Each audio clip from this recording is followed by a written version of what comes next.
بەرەو هەڵبژاردننی پەرلەمانی کوردستان دەچین. گوزارێکم بەنێو کارنامەی کابینەی نۆیەمی حکوومەتی هەرێمی کوردستاندا کرد. باشکردنی سیستەمی تەندروستی گشتی سەرنجی ڕاکێشام، چونکە لە خاڵی یەکەمی پێشخستنی خزمەتگوزاریەکاندا لە کارنامەکە هاتووە. ئیدی دەستم بە دوواداچوون کرد، گەیشتم بەو ئەنجامەی کە باسی دەکەم. سەرەتا دەمەوێت باسی کەرتی گشتی و نەخۆشخانە حکومیەکان لە هەرێمی کوردستان بکەم. لە هەرێمی کوردستان 87 نەخۆشخانەی حکومی هەن کە بەم شێوەیە بەسەر پارێزگاکاندا دابەش کراون. لە هەولێر 34 نەخۆشخانەی حکومی هەن، لە سلێمانی 29، لە دوهۆک 19 و لە هەڵەبجە 5.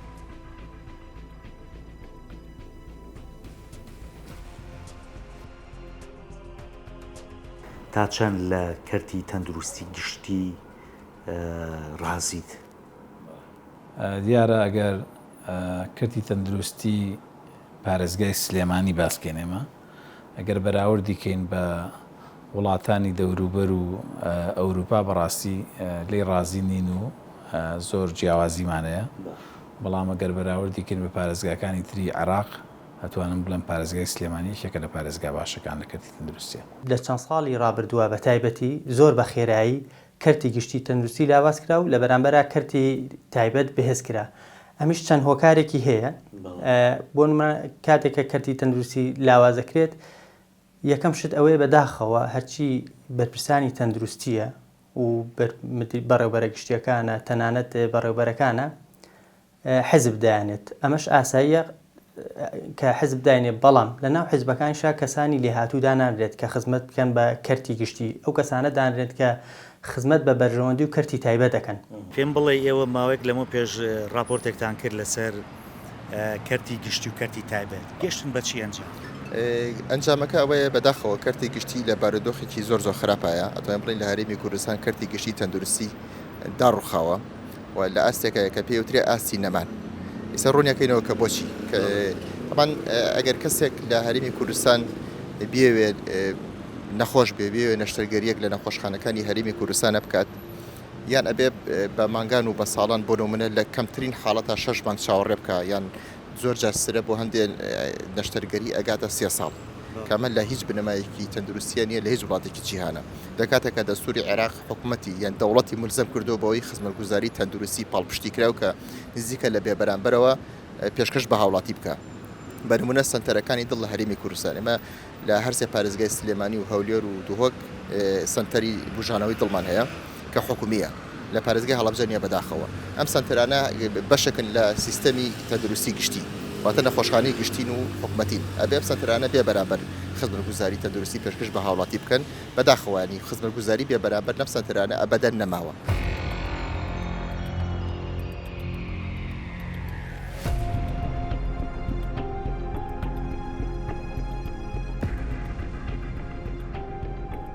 هۆڵەکانی نەشتەرگەری بوون بە کێشێکی گەورە بۆ نەخۆش لە نەخۆشخانە حکومیەکان، بۆیە زۆرێکیان بە ناچاری ملی نەخۆشخانە تایبەتەکان دەگرن. لە هەرێمی کوردستان 281 هۆڵی نەشتەرگەری هەن کە 110یان لە هەولێرن، لە سلێمانیش 92 هۆڵی نەشتەرگەری هەن، لە دوهۆک 72، لە هەڵەبجێش 7 هۆڵ. گلەیە کە کرێت لەوەی کە ئێستا هەوڵەکان بۆ ئەوەیە، یعنی زۆر جاشە دەسی پەنجە بۆ جەنابتان ڕاکێشن لەوەی کە کەرتی گشتی بگوازنەوە بۆ کەرتی تایبەت، یعنی نەخۆشخانە حکومیەکان وای لێ هاتووە کە چارەخوازی ناتوانێت لێ چارەی خۆی بکات، ناچارە ڕووکاتە نەخۆشخانە هەلیەکان. بۆچی وای لێ هات؟ لە ڕاستیدا جاران من خۆم بڵێن لێپرسایی بەشی بە دوواداچوونی کەرتی تایبەت بووم لە پارێزگای سلێمانی لە ساڵی 2007 و 2006 و ئەو ناوە 2008. هەموو پارێزگای سلێمانی 3 نەخۆشخانەی تایبەتی تیا بوو و ئەم 3 نەخۆشخانەیە بینای کرێبوو زۆر بچوو بوون. لەگەڵ ئەمەشا پارێزگای سلێمانی نەخۆشخانەیەکی فریاکەوتنی تیا بوو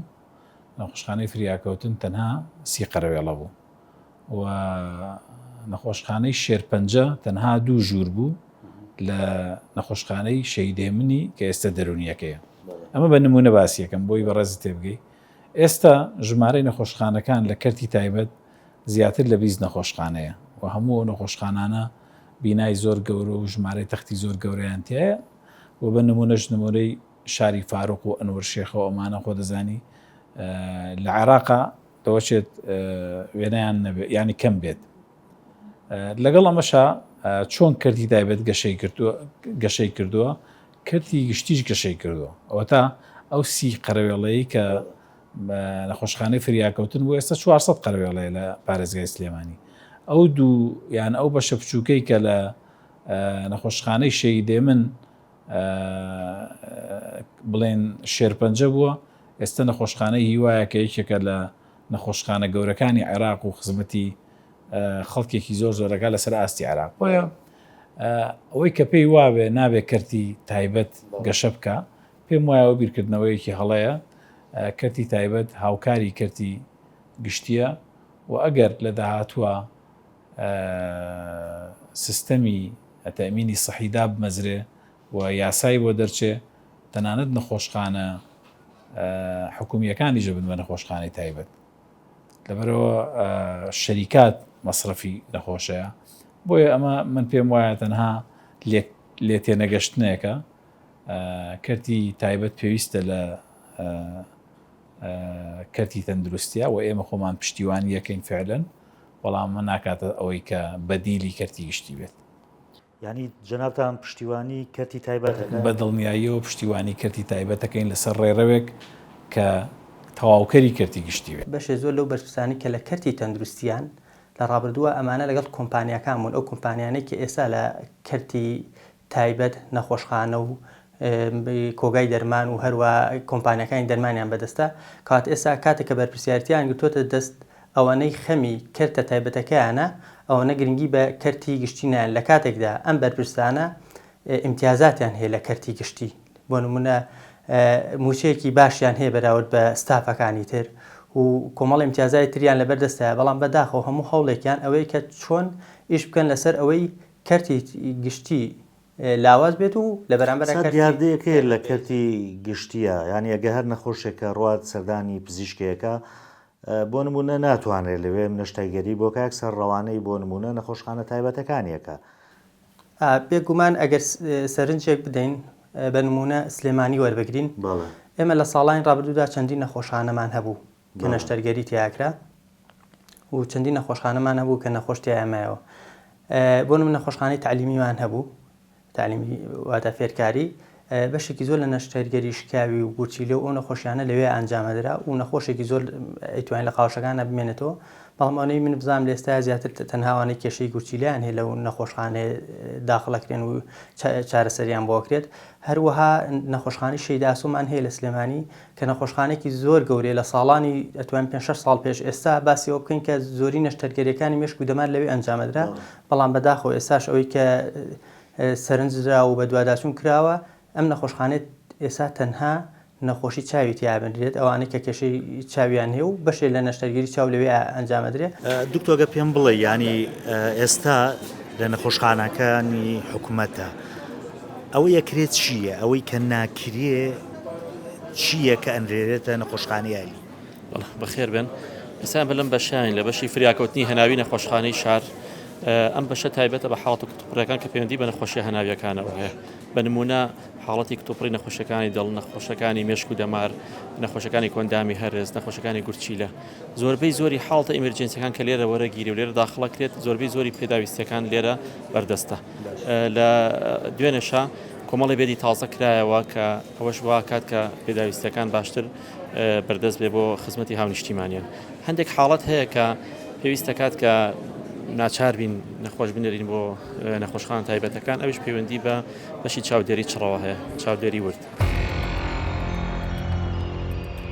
بە گوێرەی یاسای ژمارە 15 ساڵی 2007 کە لە پەرلەمانی کوردستان دەرچووە وەزارەتی تەندروستی ڕۆڵی ڕێکخەر و بەڕێوبەری سیستەمی تەندروستی پێس پێدراوە واتە لە یەک کاتدا بەرپرسیارە لە پێشکەشکردنی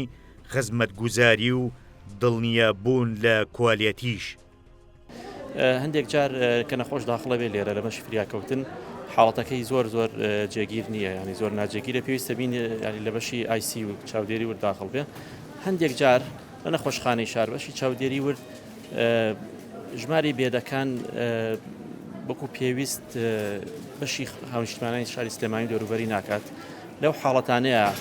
ناچارە بین نەخۆش بنێرین بۆ ساوتریانی زۆربەی قورسایەکەش لە نەخۆشخانەی شارە. بەڵێ نەخۆشخانەی شار تەنها نەخۆشخانەی حکومی کەرتی گشتیە لە سنووری پارێزگای سلێمانی و دەوروبەریە بۆ خزمەتی نەخۆشە کتوپڕەکان. بەدل لە نەخۆشخانەی مناڵان، بەدل لە نەخۆشخانەی ژنان و مناڵبوون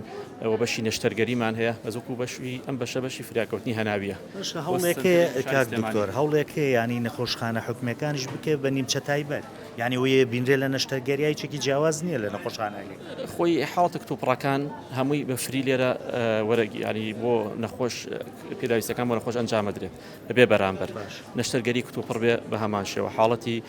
ڕووداوی هاتوو چۆ بێ وەرەگیرێت و بەبێ بەرامبەر، ینی ئەوانە نەبوون بە نیمچە تایبەت. کە حاڵەتێکی کتوپڕ بێ ئێستا بۆ ئەم بەشە حاڵەتی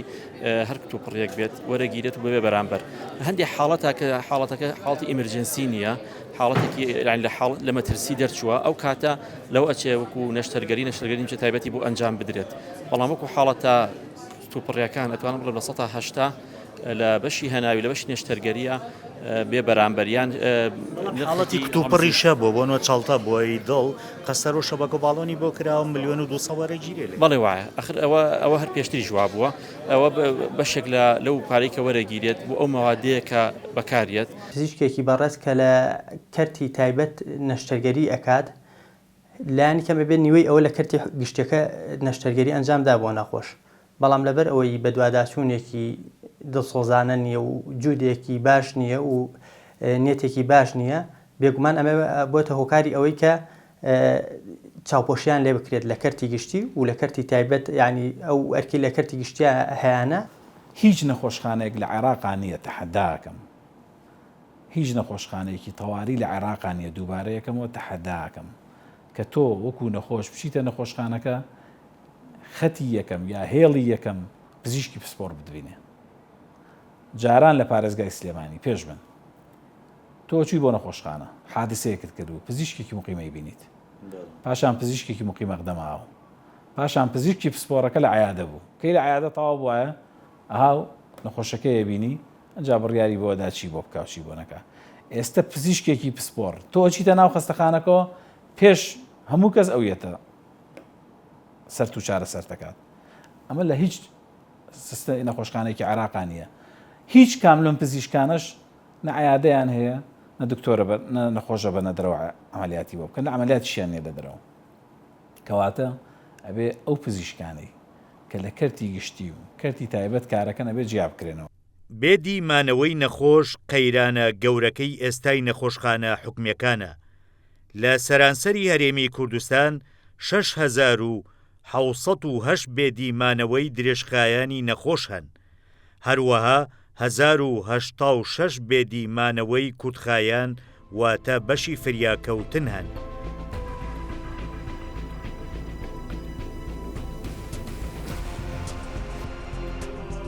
ئەگەر دەسەڵاتی منابێ ئێستا هەموو پزیشکانەی کە لە شار داوامەکەن هەر هەمویانەکەم بە بەدەل عیادە و نایڵم دەدەرەوە. بۆچی خزمەتگوزاری شێرپەنجە لە کەرتی تایبەت لاوازە لە کەرتی گشتی بەهێزە؟ ئەزانی بۆچی؟ لەبەرەوەی کاتی خۆی لەسەر پێشنیاری من وە کۆمەڵێ برادەری کە بۆ مێژوو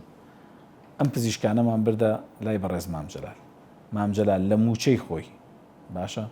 بەدەل عیادەی بۆ بڕینەوە، کە بەدەل عیادەی بۆ بڕینەوە دوایی بە سپاسەوە حکوومەتی هەرێم بەردەوام بوو لەسەر ئەم پرۆسەیە. بەشێکی زۆری پزیشکەکان عادیان دانەنا هەتا لەم ئەخیرانە نەبێ کۆمەڵێکیان چوونەتە دەرەوە لە نەخۆشخانەکەمانەوە تا نەخۆشخانەکە بەهێز بوو، کە بەهێز بوو ئێستا نەخۆشخانەکە کەوتوێتە سەر پێخۆی ئەگەر ئەوانش کۆمەڵێکیان بچنە دەرەوە بەشێ زۆر کاریگەری نەبێ. بڕۆ سەیری خزمەتگوزاری کەرتی شێرپەنجە بکە لە حکومی بەهێزترە، بڕۆ سەیری خزمەتگوزاریش کێشەی دەرمانی بەڵێ هەیە، بەڵێ ئەوە من لاریدم نییە لەوە کەم و کورتی هەیە کێشە هەیە من باسیەوە ناکەم، بڕۆ سەیری خزمەتگوزاری تەواوی بکە لە سلێمانی خۆ هەموو نەخۆشخانە تایبەتەکانی پارێزگای سلێمانی تەواریانتیایە بۆ کەسیان وەکو شار خزمەت ناکەن و نەخۆش ڕووی تێ ناکە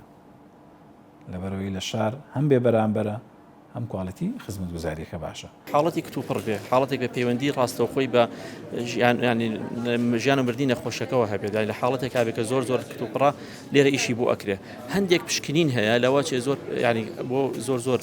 ئیمرجنسی نەبێ و پشکنینانە لەوە ئەچێ ئەو کاتە و نەخۆشەکە بنێرێتە دەرەوە بەڵام وەکو بەشی ئەم بەشە فریاکەوتنانە ئەوەی کە جەنابشتان ئەیبینن کە لێرە وەرەگیرێن زۆربەی زۆری ئەو پێداویستیانە بێ بەرامبەرە لە هەنە نەشتەرگەری هەیە لە کەرتە حکومیەکە گرانترە لە کەرتە تایبەتەکە واتە بۆ منە نەخۆشێک کە پێویستی بە نەشتەرگەریەک بێ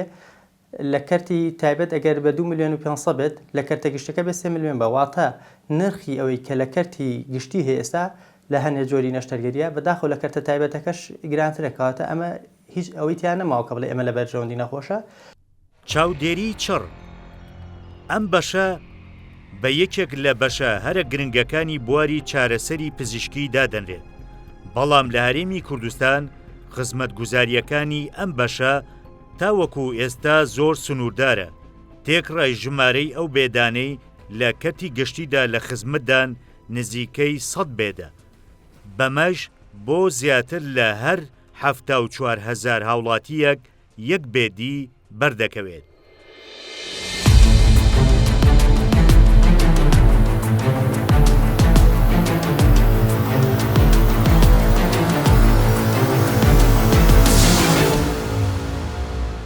ئێستا نەخۆشخانە تایبەت و نۆرینگەکان بازاڕیان گەرمە و جممەی دێر لە نەخۆش خۆ هەر کەسێ بە گیرفانی پڕەوە ڕوویان تێ بکات لەو سەرەوە بە گیرفانی بەتاڵ دێتە دەرەوە چونکە حکومەتی هەرێم کارێکی کردووە کە نەخۆشخانە حکومیەکان بە شێوەیەک پشتگوێ خراون تۆی نەخۆش ئەگەر بتەوێت نەمریت و نەخۆشیەکەت چارەسەر بکەیت ناچاریت ڕوو لە نەخۆشخانە تایبەتیەکان بکەیت.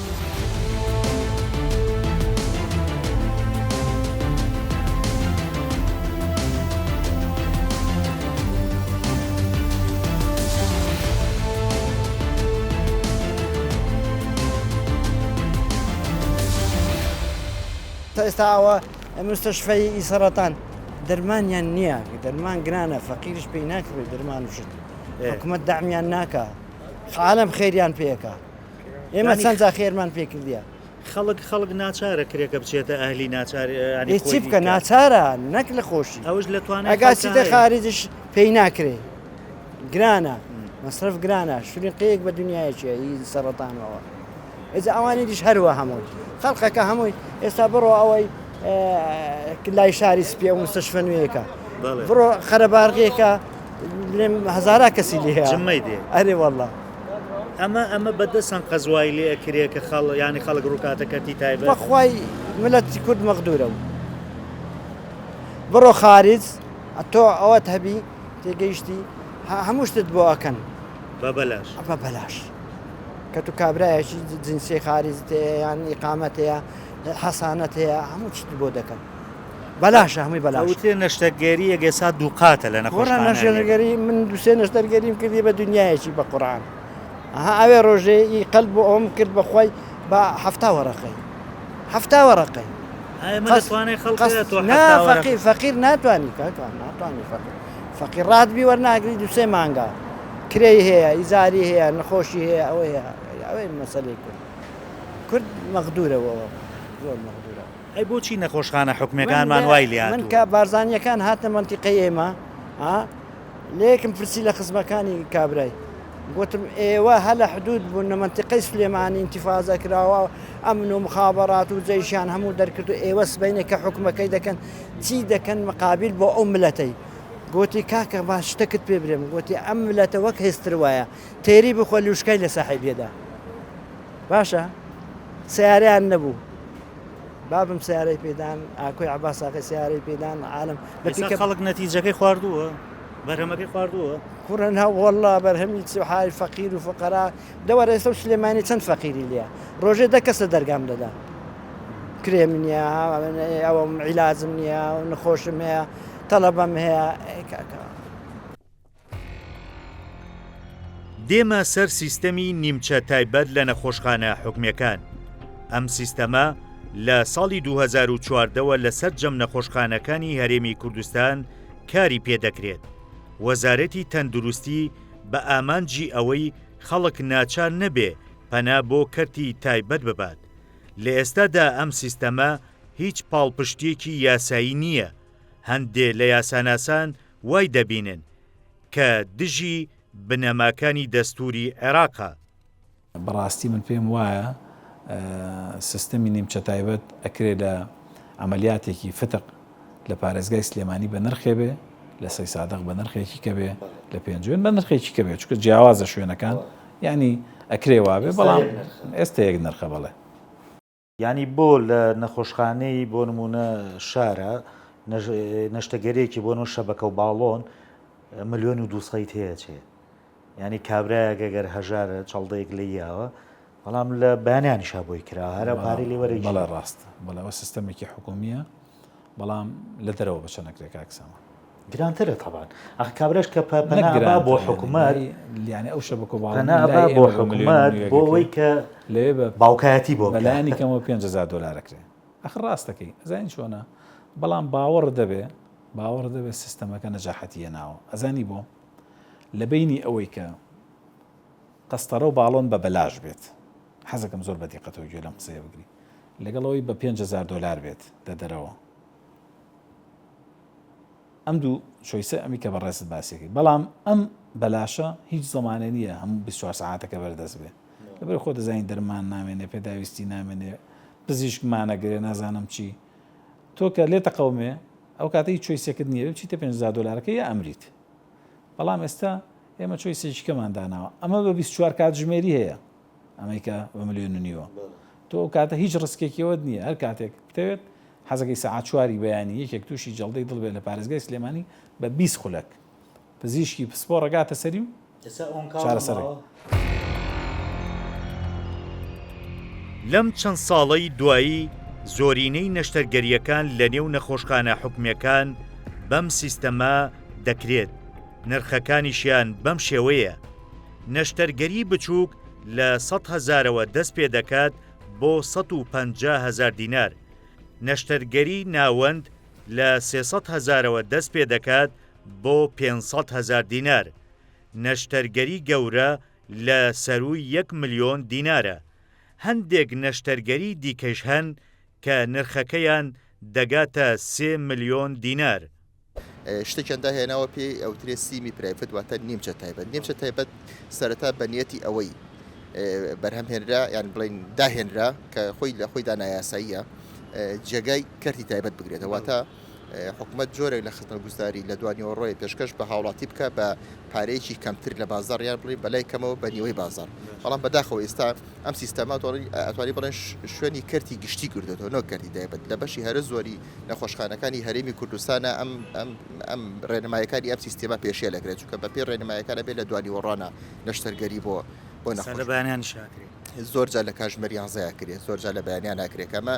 بە تاوەتی پێچەوانەی یاسایە. لە هەما کاتیانی حکومەت دەتوانێت لەم بابەتەیە بەس پیا خراپەکەی بۆ بێنێتەوە. بۆچی؟ لە 160 ئەو پارەی کە لە هاوڵاتی وەرەگیرێ بۆ پزیشک و لە 140 بۆ پزیشکە، لە 120 بۆ ئەو کارمەندە تەندروستیانەیە کە لەو پرۆسەیە بەشداریەکەن و لە 140 بۆ حکومەتە کە بڕێکی کەمانیە. حکومەت بەم پارەی ناتوانێت هیچی پێ بکات لە کاتێکە هەموو خراپەکەیان هەموو گلەیەکە ڕەخنەکە بۆ حکومەت گەڕاوەتەوە. ئەمە سیستەمی نیمچە تایبەت. لە کاتێک ئەم سیستەمە بە جۆرێک جێبەجێکرا بینین لە ناو نەخۆشخانە حکومیەکان ناکرێت بە ئامێری حکومەت لە بینای حکومەتە بە کارمەندی حکومەت. لە کاتێکە هەم کارمەندە بەڵێ لە کاتێکدا هەم کارمەندەکە هەم ئامێرەکان هەم بیناکە بە پارەی خەڵک دروست کراوە. وامە یاسا ڕێگە نادا ئەم خزمەت گوزاریە کە کاتێک هاوڵاتی خۆی پارەکەی دابین کردواتە لە بودجەی گشتیە یاسا ڕێگە نادا ئەم خزمەت گوزاری بە پارەی پێشکەش بکات. سەنتەرەکانی دڵ لە هەرێمی کوردستان کەمن و فشاری زۆریان لەسرە. تەنها 3 سنتەری دڵ هەن، لە هەولێر 1 سنتەر و لە سلێمانی 1 و لە دوهۆکیش 1 سنتەر. ساڵانە لەم 3 سنتەرەدا 3600 نەشتەرگەری کردنەوەی سنگ دەکرێت کە 16,500 قەستەرە و شەبەکە و باڵۆن دادەنرێت. داهاتی ساڵانەیان 51 ملیار دینارە. ئەم لاتری بڵین بەشی فریاکەوتنی نەشتەرگەریە هەر حاڵەتێکی کتوپڕ بێ دەستبەجێ ئەبرێتە نەشتەرگەری و نەشتەرگەری بۆکرێ بەڵام ئەگەر حاڵەتەکە لە مەترسی ینی نەخۆشەکە لە مەترسی مردن دەرچوو لەوەی پێویستی بە نەشتەرگەرێکی شکاوی هەبێ ئەو کاتە هەر لە ناو نەخۆشخانەی شارە بە شێوی نیمچە تایبەت بۆی ئەنجام درێیان لە حاڵەتی کەمترە ئەو نەخۆشانە ئەبرێن دەرەوە بۆ کەرتی تایبەت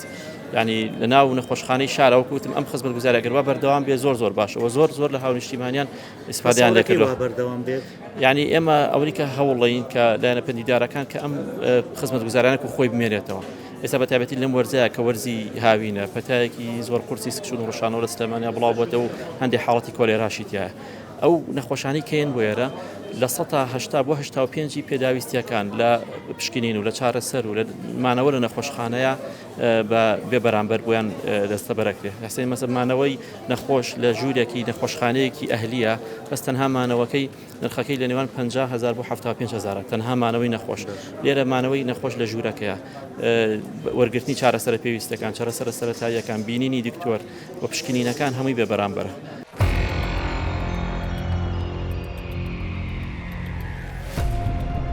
لە هەر وڵاتێکدا ژێرخانی تەندروستی گشتی پێشکەوتوو نەبوو نەخۆش ناچار دەبێ ڕوو لە نەخۆشخانە تایبەتەکان و کلینکەکان دەکات.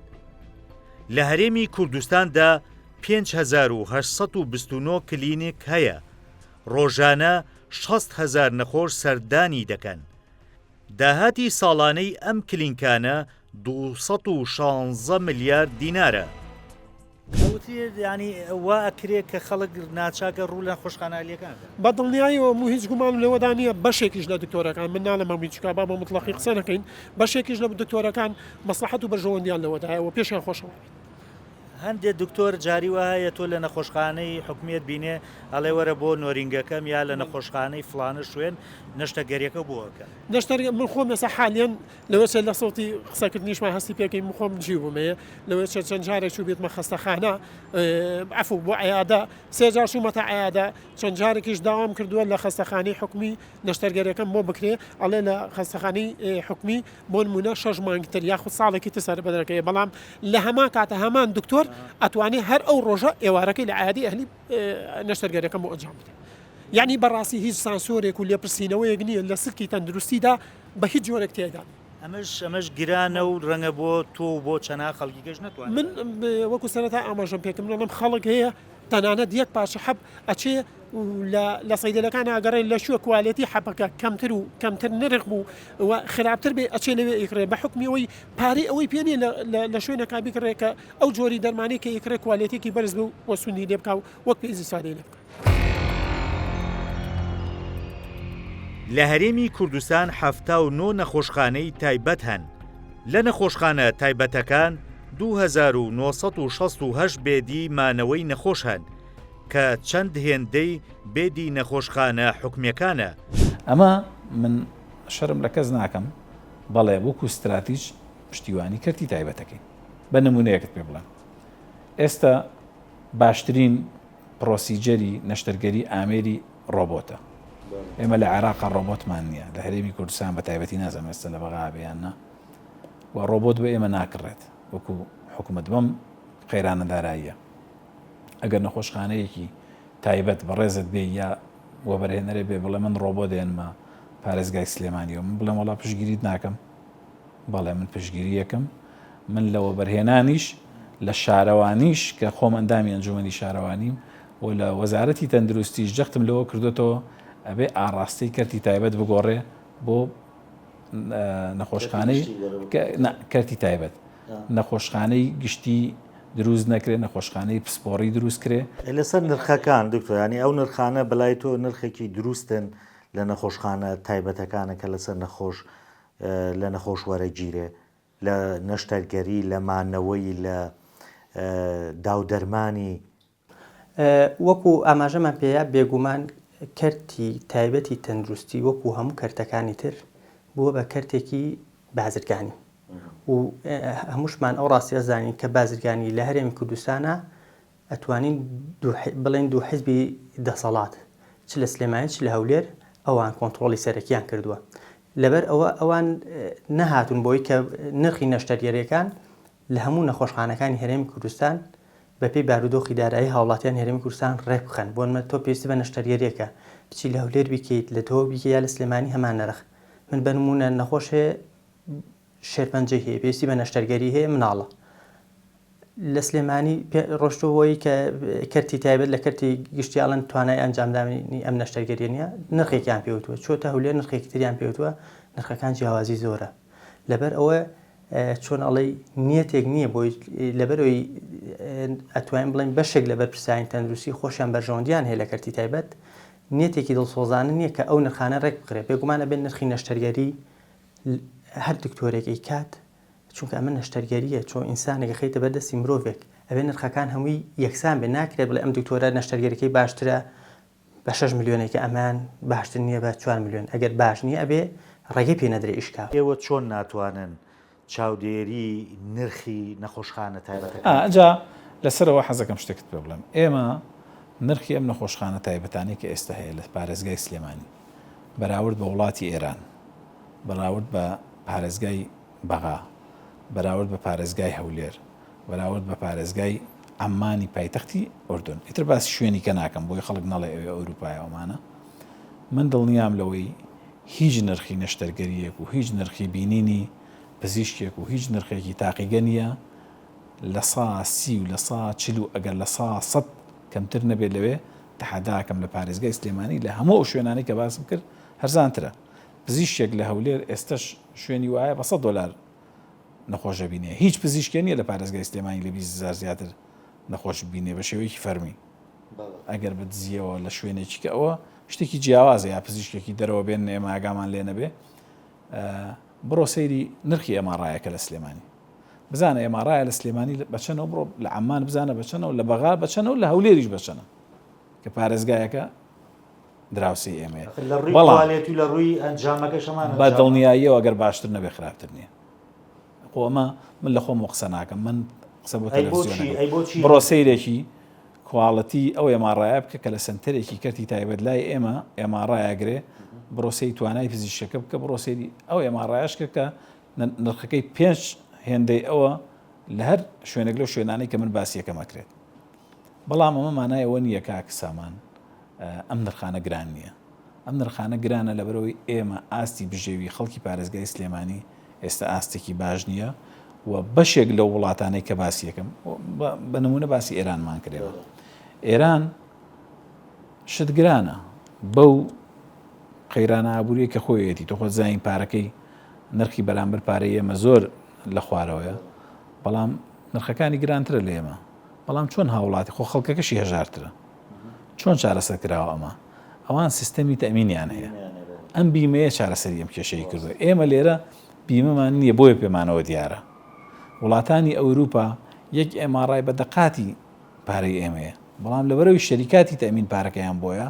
زۆر پێویان دیار نییە بەڵام منی هاوڵاتی لە پارێزگای سلێمانی کاچم 6,000 لە گیرفانی خۆم دەرێنم کە لە هیچ شوێنێکی دنیا ئەجا بیمە بۆچی ناکرێ بیمە ئیشی پەرلەمانە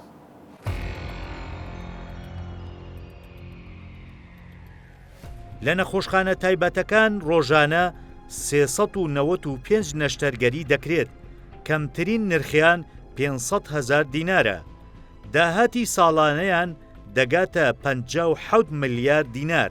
لە نەخۆشخانە تایبەتەکان 2364 بێدی ئاسایی هەن مانەوەیان بۆ 24 کاژمێر لە 50,000 دینارەوە دەست پێ دەکات بۆ 700,000 دینار داهاتی ساڵانەی ئەو بێدانە 40 ملیار دینارە ڕۆژانە لە نەخۆشخانە تایبەتەکانی هەرێمی کوردستان 365 دەشتەرگەری ئەکرێ لە کەرتی تایبەت ڕۆژانە 45,000 کەس بە زیادەوە 45,555 کەس بۆ ڕاپۆرتەکەی ئێمە بە شێوەیەکی زۆر ورد دیاری کردووە سەردانی کلیکە پزیشکە ئێوارانەکانی پزیشکەکانەکان ڕۆژانە خەڵکی هەرێمی کوردستان زیاتر لە 600 ملیار دینار دەدەن بە ساڵانە خەڵکی هەرێمی کوردستان زیاتر لە 600 ملیار دینار دەدەن بە چارەسەر لە کەرتی تایبەتە ساڵانە خەڵکی هەرێمی کوردستان تریلیۆنێک و 600 ملیار دینار دەدەن بە کڕینی دەرمان لە هەرێمی کوردستانە کۆی گشتی ئەو پارەی خەڵکی هەرێمی کوردستان ساڵانە دەیدات بە چارەسەر لە دەروی نەخۆشخانە حکوومەکان بە 3 تریلیۆن دینار هەژمارەکرێت. دەستێک هەیە بۆی کە کەرتی نەخۆشخانەی حکومی پەکی بکێ بۆی خەڵک ناچار بێ بڕاتە خەسخانە ئەهلیەکان تا چەندێ من ڕاستە من مناڵم هەیە لە خەسخانەی شار بووە باشە دکتۆر و پارێزەرەکان زۆر بەڕێز بوون بەس بەداخەوە شتیان نییە کە شتیان نەبێ من مناڵەکەم لەسەر مەرگە 4 جا من بنێرە بە بازاری دەوەن ئەوە بێنەوە بێنە مەجبورم بیبەمە خەسخانەی ئاهلیەکان ئاهلیەکانیش ئیتر بەڕاستی بە ئارەزوی خۆیان ئەو یەڵنەوە ئەو بن ئەو هێن تۆ هیچ دەسەڵاتێکە نییە چی بڵێ بێ بە قسەیان بکەیت لە نسبەت پارە و پارێکی زۆریانەوێت تۆم ڕاجعی دکتۆری یەکەی دکتۆرەکە لە خەسخانە ئەڵێ ئەتوانی سەردانم بکەی لە عیادەکەم لە خەسخانە حکومێکەوەڵێ بەڵێ ئەدی کە تۆ چی وەلای ئەشی وەلای ئەگەر نەشی وەلای ئەویش بە پێی گیرپانە مراجعەتی سەلۆنی خەسخانەکەکە ئێستا بچۆ بۆ خەسخانەی شار بەیانیان بەرناکەوێت ئێواران هەر بەرناکەوێت کابرا نەبوو نەدارە چیەکات پەنایەنێتە بەر خەسخانەی شار یا تعلیمەکە یا ئەگەر کەمێ پارەشی هەبێ ئەچێ بۆ خەسخانەی سەپیر بۆ ناوە ئەوترێەوەی کە بە گیرفانی پڕۆ بڕوا بە گیرفان بەتاڵێتە دەرەوە بۆ فەقیر بەڵێ بۆ فەقیر بەڵێ بەس بۆ دەوڵەمەند هەستی پێ ناکات بەچی بەتاڵە بێت هەما ڕۆ عمرێتێجی ئەو ڕۆژی ئەگەر بەلانی کەمەوە سێ ئەوێ عادەکە پیانەکات ناچێت سەدای دکتۆرکە لە نۆشەخەیە لە خەسەخانەی پارۆق لە نەخۆشخانە تایبەتەکان 600 بێدی چاودێری چڕ هەن مانەوە بۆ ماوەی 24 کاتژمێر لە 550,000 دینارەوە دەست پێ دەکات بۆ 10 ملیۆن دینار داهاتی ساڵانیان دەگاتە 270 ملیار دینار. لە ڕووی بەرزی نرخەوە بەشی چاودێری چڕ بەڕاستی کارەساتە لە هەموو هەرێمی کوردستانە لە کەرتی گشتیە کەمتر لە 100 بێدی چاودێری چڕ هەیە لە سلێمانی 18 بێت لە خزمەتدا لە هەولێر 40 بێت لە خزمەتدا لە دووەکیش تقریبان هەر ئەو ژمە لە زاخۆش هەیە کۆی گشتی کەمتر لە 100 بێتە لە کاتێکە لە کەرتی تایبەت ئێمە 600 بێدی چاودێری چڕمان هەیە بە تەنیا شاری هەولێر 250 بێدی چاودێری چڕی کەرتی تایبەتی تێدایە و نرخی مانەوە لە کەرتی تایبەت لە چاودێری چڕ لە ملیۆنە دینار و دەست پێکات تاکو 10 ملیۆن دینار ئەڕوا نرخی ناوەندی بۆ ئەمە 2 ملیۆن و 500,000 دینارە بۆ هاوکە تەمەنەمە بۆ مانەوەی یەک شەوی بۆ مانەوەی 24 کاتژمێر بەڵێ کامە ئەمە کارەساتێکی زۆر گەورەیانی کەسێک ئەگەر بێت و نەخۆشکەوێ کە بە دڵنیایی بە ئاسانی لە کەرتی گشتیە بێدی چاودێری شڕی دەستناکەوێت ئەبێ هەموو سەروەتەکەی کە بە کۆی تەمەنی پێیای کردووە بۆ هەفتەیەکمانەوە لە کەرتی تایبەتە بیفرۆشێەوە پزیشکەکان خۆیان ئەمە قسەی پزیشکەکان ناوە ئەمە ناوێ ئەمە ئەڵێ خەڵک سەروەتەکەی فرۆشێ بۆ مردن ئێستا جەنابتان ینی هیچ دەسەڵاتیەوەتان هەیە بۆ نمونە نرخی نەشتەگەریەکان دیاری بکرێت یا نرخی بینینی نەخۆش لە نەخۆشخانە ئەهلیەکان یا مانەوەی نەخۆش لە ناو نەخۆشخانە ئەهلیەکان خۆ ئەمانە ینی تەسەورەکەم دەسەڵاتی جەنابتی تێدا وەکو دەسەڵاتی من نییە دەسەڵاتی نەخێر وەکو چاودێری دەسەڵاتی منە ئەو نرخی کە دایانرێت طبعاً جیاوازە نۆشتانێک کە تۆ باسێکی بابەتی بینینی پزیشک نەخۆش لە عیادە دەسەڵاتی سندیکای پزیشکانی کوردستان بابەتی نەشتەرگەری ئەوانە دەسەڵاتی وەزارەتی تەندروستیە یا وەزارەتی داراییە تێگەی هیچیان پەیوەندی بە منەوە نییە وەکو دەسەڵاتی ئەوەی دانانی نرخ هیچ نرخێک لە هیچ خزمەت گوزاریەکە لە پارێزگای سلێمانیەوەی بە کەرتی تەندروستیە پەیوەندی بە کەرتی تەندروستیە بێت دەسەڵاتی منانیە وەزارەتی داراییەکی چییە بەسەر نەشتەگەری ئیتر تەنانەت ئەوان نرخی ئەو سیستەمە نیمچە تایبەتەش دیاریەکەن کە باسمان کرد لەگە بەڕێستا کە ئەمە کێشەی گەورەی بۆ دروست کردوین چونکە بەڕاستی من پێم وایە سیستەمی نیمچە تایبەت ئەکرێت لە عملیاتێکی فتق لە پارێزگای سلێمانی بە نرخێ بێ لە سەی سادق بە نرخێکی کە بێ لە پێنجوێن بە نرخێکی کە بێت چونکە جیاوازە شوێنەکان